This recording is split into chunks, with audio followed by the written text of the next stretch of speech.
I'm always a little excited when I share about To Be Mindset and when people decide that they want to start the nutrition course and begin their own journey with To Be Mindset. So I am really excited to just share a little bit to help get you started. For me, just really quick, my journey with Beachbody started in October of 2014. I started with 21 Day Fix. The containers really helped me a lot with portion size and making sure that I was eating good sized portions of food, but I struggled and felt very restricted, especially with that lovely like yellow container that I wanted obviously more of. And when I felt like I couldn't have it, I perseverated on it. It just was a problem. So I stuck with the 21 Day Fix for the 21 days that I did that program and was in a group and had a lot of support. And then after that, it just kind of fell apart and was hard for me. Tried a few other programs, but nothing really stuck. January, a couple of years later, I bought Beachbody On Demand, and I'm sure in January, like everyone else, I was like, I'm gonna do this. Maybe it lasted a couple weeks. I don't even remember if I did anything. And it wasn't until that August, that about the time my kids were gonna go back to school, maybe 2 weeks before, I was just, for whatever reason, was like, I'm doing this. I'm making a change. I'm going to exercise every day. I probably started again with 21 Day Fix because that's always kind of been my home base and my comfort zone. And then really since then, I have been very consistent with exercise. So as a lot of you probably know, exercise is great and it does a lot of good things for your body, but when it comes to weight loss, that is not the biggest piece of the puzzle. So my nutrition was not really, I didn't know what to do. I had no idea. I'd never, I mean, of course you learn about the food pyramid and some of those things like when you're a kid, but like, I just never really knew what to do. And again, the containers, like I could go back to them and kind of know about portion size, but following that program was just always a struggle for me. So, I started hearing some things about To Be Mindset. I remember when they were talking about it, like before it was launching, and I thought there were two thoughts that went through my head. The first one was, no, yeah, right, that's not going to work. How can it? And then the second one was, I really hope that this is legit because I needed it to be. I needed something to work where I wouldn't be upset about it, where I could actually lose weight happily and get that part of my life figured out. When I got the program, I ordered it on launch. I couldn't sleep that day. I woke up at like 5 a.m, which that's not me, but I woke up really early that morning. I bought the program. I started watching the videos, working right away to plate my meals as best as I could, hunting down veggies to try, and good FFCs and proteins that kind of fit the program guidelines, the course guidelines. Drinking all the water. I actually bought a scale because I did not own one. I'm one of those people that hated the scale. I didn't like what it told me because it was always telling me something I did not want to see. So we had a Wii Fit. That was the only scale I had in the house. And of course I had to go through all these processes to get that scale up and running and working. And it wasn't anything I was ever consistent with. And of course I began tracking everything. There's a little thing Alana will say, if you bite it, write it, if you drink it, ink it. So I just began putting all those principles into place. It's been a little over a year now, about 13 months. I am down 60 pounds and counting, pretty much just with To Be Mindset. Exercise, of course, I've still been doing that. I'll talk a little bit more about that later. But just some tips as you're getting started and you're probably a little overwhelmed, especially if you started watching some of the videos, because there's a lot of them and there's a lot of content. So first, rewatch them. If you're struggling, if you're like, I don't really remember what she said about this, go back, watch the videos. I have watched them all at least 4 times. And I need to actually sit down and watch them again, just to be totally honest, to give myself that refresher. It's good. And you have them for life. They never go away like Beachbody On Demand. So you can always go rewatch them and check them out again. Okay, so the bunnies, there's 2 bunnies. Water first. don't panic about the half your body weight in ounces. It seems like a lot when you're first getting started, and my initial goal was 120 ounces. I struggled with that a little bit at the beginning too, even though water has always been my drink of choice. I live in Colorado, it's very dry. So don't panic about that. Just, more water, more weight loss. The more you drink, the more you will lose. And it sounds kind of hokey, but it truly is true. Even after having lost weight, I've kept my water goal as the same. I try and still drink 120 ounces, if not more. On the rare day I get up over 150 ounces, I get very excited. And if you don't make that goal for the first few days, first few weeks, whatever, as you're building that habit of water first, just keep aiming for it, keep shooting for it. And then, of course, as a bonus, your skin starts to really look amazing with all that water. So there are other perks to drinking the water besides weight loss. Veggies aren't really your thing. Don't worry, they will become that. It's a process. So just like you didn't come up with your current mindset overnight, it might not shift overnight. So you just got to keep working at it, keep changing it. Most people start to be mindset to make a change, and this is just one that you'll keep working on and change. If you are one of those people that thinks, oh my gosh, I can't eat more veggies, don't let your brain go there. Say, I can. And if veggies most is a little daunting or intimidating, start with veggies more and just incorporate one extra veggie or one extra scoop or whatever it might be at every meal, lunch and dinner or snack when veggies are part of that proportion. Make a goal. I'm going to try 2 new veggies every week. Look for Google recipes or ask for tips on how to prepare veggies, because if you don't prepare them right, they don't taste as good. So you want to make sure that if you try something and you're like, ew, that's kind of gross, don't give up on it completely. Keep trying it. Cauliflower rice is one of my examples that I use. When I was first testing it out and trying it out, there were times when I did not season it enough and I didn't like it. So just keep trying and keep trying things out and practicing and cooking them different ways, and you will find ways that you like enough veggies that you can have veggies most and be cool with it. And also realize that you could surprise yourself. I actually can handle kale now, which I would have totally told you it's never going to happen a year ago. So keep an open mind as you're trying things and incorporating them. Right. So the next bunny, tracking. When you are tracking, keep it simple. Details are key, of course, if you want to have somebody evaluate your tracker and look at it and be like, why am I at a plateau? Why am I not losing? Then yes, the more details you have in your tracker, the easier it will be for somebody to be able to kind of ask you some questions and figure things out. However, at the same time, you're starting this brand new, you're trying to build a habit, most likely. Even if you have been tracking, you were tracking maybe in a different way. So just work at getting into the habit of tracking and try not to overcomplicate things.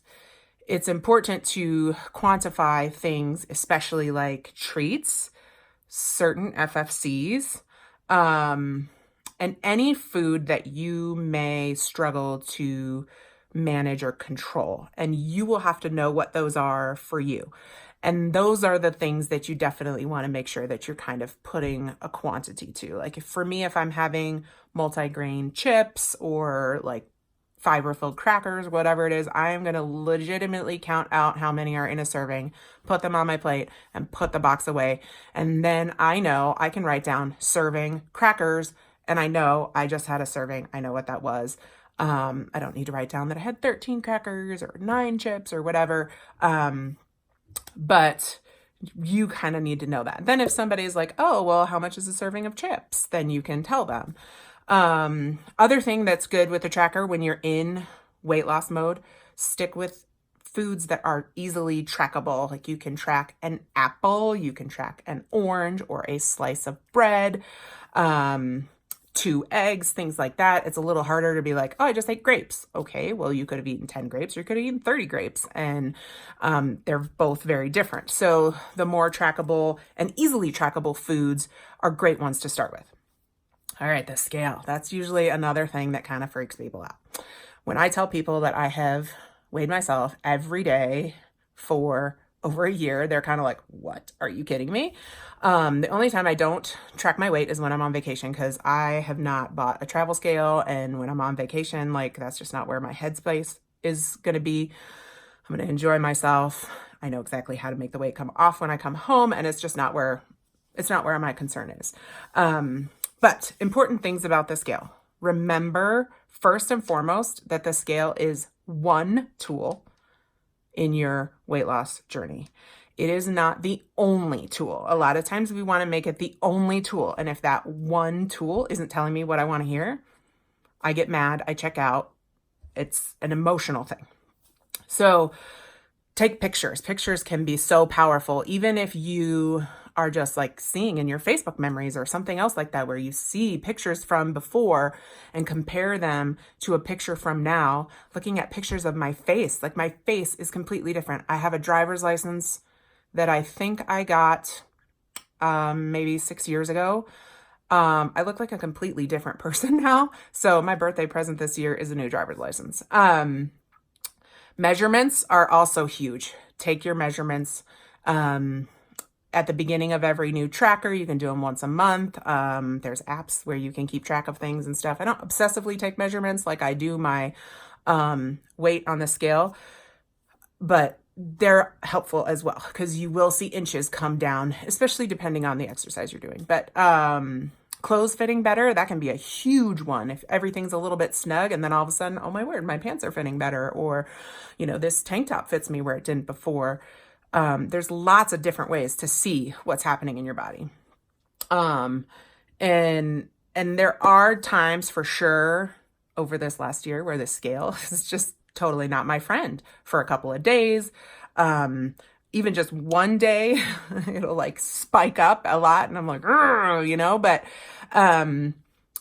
you have to know and remember that the scale will bounce around. It will go up and down. Some days it doesn't make any sense. And then you just kind of have to ride it out and wait like a day or so. That time of the month, it will do fun things for you. But you track all of those things and you really start to learn a lot about your body. Reach out. If you're frustrated by the scale, reach out to someone, whether that's Leanne or another person in the group or a buddy. My mom has been a huge support to me. We're both on the To Be Mindset journey. She's also lost a ton of weight. But she's always the one that I'm just like, oh my goodness, the scale made me crazy this morning. And she'll talk me down, and she'll do the same for me. She'll tell me when the scale drives her nuts. Support is such a key piece of this journey. Always remember that even when the scale can be wonky, there are things that we can learn from those. Looking back in our tracker, be like, oh, I had this treat, or I had that treat, or maybe could have done this a little differently. So we can learn from it, that we need to drink more water, we need to focus on veggies or whatever, but you just learn from it and move on. And that's really probably the best insight that I have about the scale. Real quick about food groups. Alana's food groups are a little different than what we are used to probably with food groups. So make sure you watch those videos closely, because she does explain them all. And then you can pick and choose wisely what you want as your veggies and your proteins and your FFCs and your accessories, because of course we know that things in the store are not all made the same. So FFCs or veggies, can kind of be sometimes like more like FFC. And she'll have those, and they're in the food lists and everything like that. So just really be cognizant of that, because when you're in weight loss mode, if you're eating a veggie that acts more like an FFC, it will impact the scale the next day if you eat it for dinner. Proteins, some proteins are a little more like accessories. And so you have to make sure that you're looking at that label for the right things to make sure you're getting good proteins for your weight loss. And even accessories, not all accessories are made the same. And sometimes you can find something that's just a little bit better. So really soak in that knowledge so that when you go to the store, you're buying great things. And the Plate It, some people struggle a little with this because it's very open.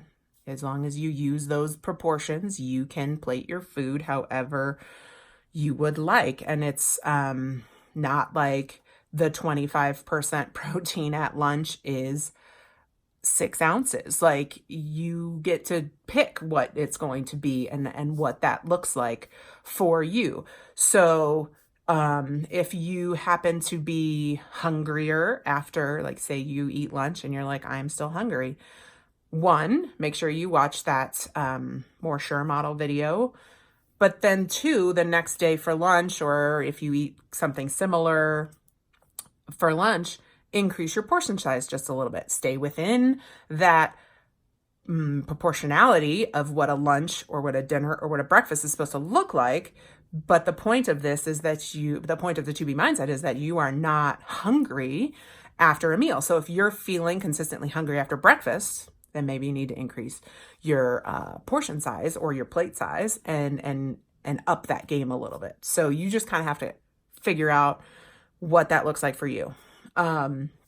Exercise, extra credit. This one can be kind of a little dicey, but just a little tip from my journey. If you try a program and you aren't really seeing the scale move a lot, consider doing another program. For me, anything that involves a lot of weights or weightlifting, I maybe see inches come off. I maybe see muscles develop and clothes fit better, but I don't see that movement on the scale. And so if you are truly wanting to see that movement on the scale, then you may want to stick with something that's a little less impactful. Maybe Transform 20 or yoga has been amazing, or just walking. Anything that's a little like lower impact and doesn't involve weights. And that's just me. Like, you could be fine. There was somebody else that was like, what? Lift 4, you didn't lose weight? And I'm like, no. And then I just got so discouraged not seeing the scale go down that I ended up switching to a different program. And of course, the weight came off. So you just kind of have to know exercise is extra credit. And sometimes, depending on what you're doing, it can kind of mess with the scale a little, but you will likely see other results. So you just kind of have to decide, like, what results do I want to have? And if the exercise is impacting that, then you just kind of have to decide, do I want to change it or not? Just to wrap things up, there's a huge emotional component to weight, to food, to our body image, and just truly allow yourself the space to be on this journey. If you work hard, if you keep your focus, if you seek support when you need it, you will have success. You will make progress, even if it takes longer than you'd like. I did so well at the beginning of my 2B mindset journey. I truly thought that by the end of 2018, I was going to be at my goal. And that was not in the cards for me. We had some trips, we traveled. I had more treats than I probably would have, to actually lose more. I was enjoying life, and I was like, you know what? It's still coming down. It's just slower than maybe I thought it would. And I was okay with that and fine. So you just kind of have to realize that your journey will look differently than others. It is yours alone. And so you just kind of have to learn to kind of ride that journey. It's so important that what happens between your ears is huge with the 2B mindset. And it mattered to me so much more that I had that new positive mindset piece than so much what happened on the scale. That I also kind of learned that the scale doesn't define me. It's not indicative of who I am, and it never will be. So I've made a lot of mental changes over the last 13 months. I've made shifts to different choices, and then realizing that, like, the things that I would have chosen before, like, I don't even want to anymore, which is huge with the mindset shift. There's so much change that happens in these little teeny tiny increments that a lot of times we don't really notice until we look back, which that's another thing that I think is so important when you're starting this journey, is to take some time to sit down and journal what you're thinking, what you like, what you enjoy, what your goals are. It can just be then one more thing that you can look back on and see how you've changed and how you are different now, how your mindset has really shifted. And so the last thing that I just kind of want to say is to trust the process. Do the work, and it will pay off.